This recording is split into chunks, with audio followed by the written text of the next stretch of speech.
Another day, another basketball stories na naman ang pagkikwentuhan natin. At ngayon nga, yung pag-uusapan natin ang balitang pagkuha ng Los Angeles Lakers kay Bam Adebayo. At ang balitang gumalaw na nga daw ngayon ang Golden State Warriors.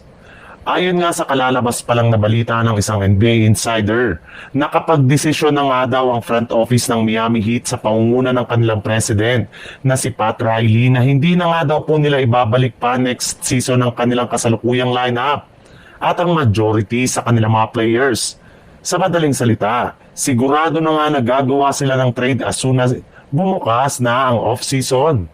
Sa katunayan, ayon nga sa lumabas na balita mula sa isang NBA insider, willing na nga daw po sila na i-trade ang halos lahat ng kanilang mga manlalaro.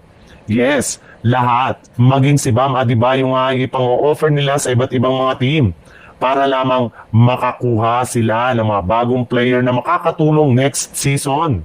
At isa nga daw sa mga team na pwede nilang kausapin dito ay ang Los Angeles Lakers na matagal na rin naman ngang interesado kay Bam Adebayo. In fact, willing na nga daw ang Los Angeles Lakers na isakripisyo si Naruya Hachimura, Gabe Vincent, Dalton Kenick at isang future first round pick para lamang sa ikakalakas ng kanilang lineup. Naniniwala nga ang Lakers na kaya ni Bam Adebayo na makapagsabayan kina Luka Doncic, LeBron James, Austin Reeves at DeAndre Ayton bilang kanilang pinakabagong starting power forward. Sa ibang balita naman, matapos nga ang ilang buwang pananahimik ng Golden State Warriors sa free agency at trade market, ay nag-umpisa na nga daw na gumalaw ngayong araw ang kanilang front office at inumpisahan na nga nila ito sa pagpapapirma ng 1-year veteran minimum kay Gary Payton II na sinundan pa nila ng pagpapapirma kay Tavion Kinsey na isang Exhibit 10 deal contract. Ayon yan sa ibinulgar ng balita ng NBA insider na si Michael Scotto. Bukod rin dyan, ay may ibang mga trade scenario na rin naman nga silang pinag-uusapan ngayon.